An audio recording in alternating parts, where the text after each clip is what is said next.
புதிய தலைமுறையின் விரைவு செய்திகளுக்கு உங்களை வரவேற்கிறோம். தமிழகம், இந்தியா, சர்வதேசம், வணிகம், விளையாட்டு போன்றவற்றில் முக்கிய நிகழ்வுகளை பார்க்க உள்ளோம். முதலில் தமிழகத்தின் முக்கிய செய்திகளை பார்க்கலாம்.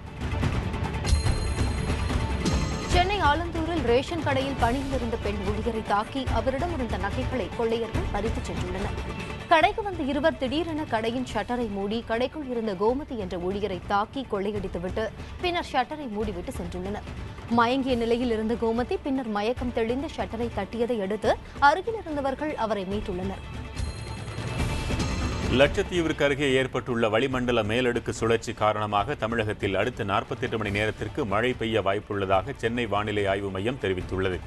எனினும் அக்டோபர் முதல் நவம்பர் வரையிலான காலகட்டத்தில் வழக்கத்தை விட குறைவான அளவு மழையை தமிழகத்தில் பெய்திருப்பதாக வானிலை ஆய்வு மைய இயக்குநர் ரமணன் தெரிவித்துள்ளார். தமிழகத்தில் இன்று ஒரே நாளில் மக்கள் நீதிமன்றங்கள் மூலம் 6 லட்சம் வழக்குகளுக்கு தீர்வு காணப்பட்டது. வங்கி காப்பீடு, இழப்பீடு உள்ளிட்ட வழக்குகள் தொடர்பாக சுமார் 1000 கோடி ரூபாய் அளவுக்கு தீர்வு காணப்பட்டதாக சென்னை உயர்நீதிமன்ற நீதிபதி சுதாகர் தெரிவித்துள்ளார். இலங்கை சிறைகளில் அடைபட்டுள்ள 80 தமிழக மீனவர்களையும் அவர்களின் 42 படகுகளையும் மீட்க பிரதமரே நேரடியாக தலையிட்டு நடவடிக்கைகளை எடுக்க வேண்டும் என தமிழக முதலமைச்சர் ஜெயலலிதா வலியுறுத்தியிருக்கிறார். இது தொடர்பாக பிரதமர் மன்மோகன் சிங்கிற்கு எழுதியிருக்கும் கடிதத்தில் தமிழக மீனவர்களை தொடர்ந்து கைது செய்து வரும் இலங்கை அரசின் மீது எந்தவித நடவடிக்கையையும் இந்தியா எடுக்காதது ஏமாற்றம் தருவதாக அவர் தெரிவித்திருக்கிறார். இந்தியாவை நட்பு நாடாக இலங்கை கருதாவிட்டாலும் நாம் இலங்கையை நட்பு நாடாக கருத வேண்டிய கட்டாயம் இருப்பதாக தமிழக காங்கிரஸ் கமிட்டி தலைவர் ஞானதேசிகன் கூறியுள்ளார். ராமேஸ்வரத்தில் நடைபெற்ற மீனவர் பாதுகாப்பு மாநாட்டில் பங்கேற்று பேசிய அவர், தமிழக மீனவர்கள் தாக்கப்பட்டு வரும் பிரச்சினைக்கு முற்றுப்புள்ளி வைக்கும் வகையில் இரு நாட்டு மீனவ பிரதிநிதிகளுக்கிடையே பேச்சுவார்த்தை நடத்த தமிழக அரசு ஒப்புக்கொண்டுள்ளதாக வரும் டிசம்பர் மாதம் இந்த பேச்சுவார்த்தை நடைபெறும் எனவும் தெரிவித்தார்.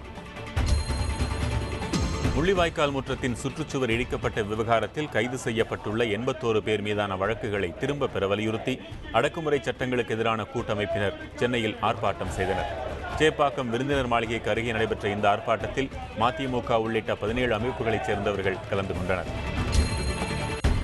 வேலூர் மாவட்டம் குடியாத்தம் அருகே அக்ராவரம் கிராமத்தில் வேலைக்கு வராததால் சிறுவனுக்கு சூடு வைத்து தனி அறையில் பூட்டி வைத்து சித்திரவதை செய்த பீடி மண்டி முதலாளி கைது செய்யப்பட்டுள்ளார்.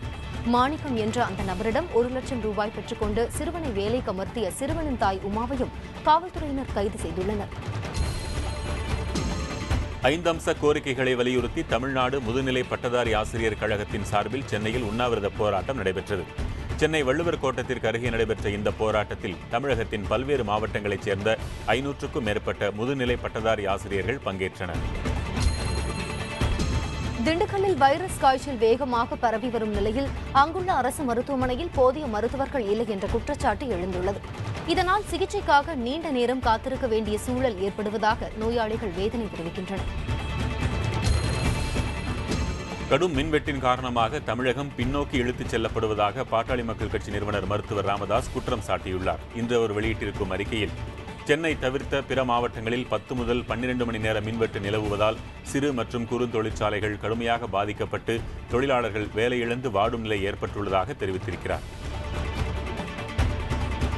இதுவரை தமிழக நிகழ்வுகளை பார்த்தோம். இனி தேசிய அளவிலான முக்கிய செய்திகளை பார்க்கலாம். நாடாளுமன்ற மற்றும் 4 மாநில சட்டப்பேரவை தேர்தல்களை தீவிரவாத அமைப்புகள் சீர்குலைக்க வாய்ப்புள்ளதாக பிரதமர் மன்மோகன் சிங் எச்சரித்துள்ளார்.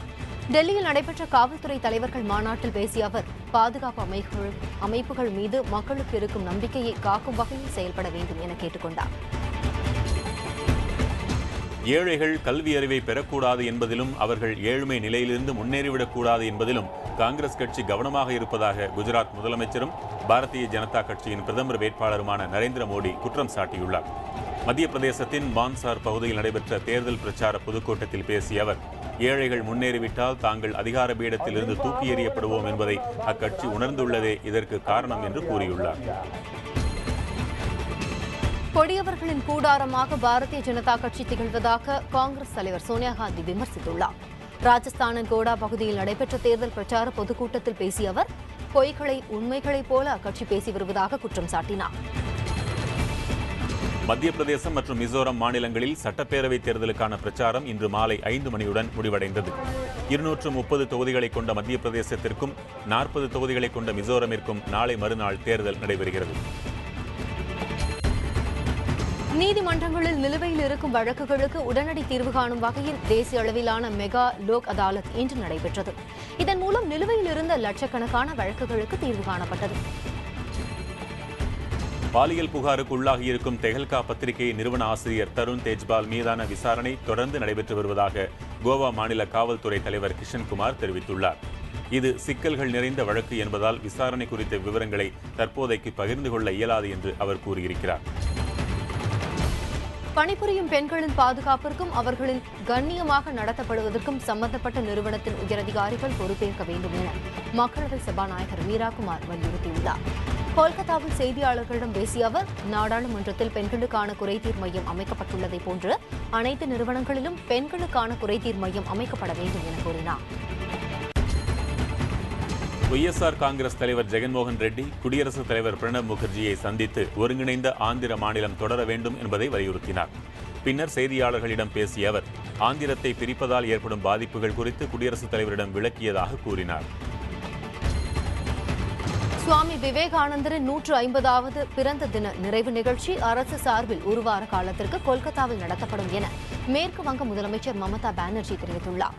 ஜனவரி 5ஆம் தேதி தொடங்கி 12ஆம் தேதி வரை இந்த நிகழ்ச்சிகள் நடைபெறும் என குறிப்பிட்டுள்ள மமதா, வேலூர் ராமகிருஷ்ணா மடத்தின் செயலாளர் முன்னிலையில் இதற்கான முடிவு எடுக்கப்பட்டதாக கூறியுள்ளார். உத்தரப்பிரதேச மாநிலம் கோரக்பூரில் தேர்வு விடைத்தாட்களை மீண்டும் திருத்த கோரி ஊர்வலமாக சென்ற தீன்தயாள் பல்கலைக்கழக மாணவர்கள் மீது காவல்துறையினர் நடத்திய தடியடியில் ஏராளமான மாணவர்கள் காயமடைந்தனர். இதையடுத்து சம்பவ இடத்திற்கு விரைந்து வந்த பல்கலைக்கழக நிர்வாகத்தினர் மாணவர்களின் கோரிக்கையை ஏற்பதாக உறுதியளித்தனர்.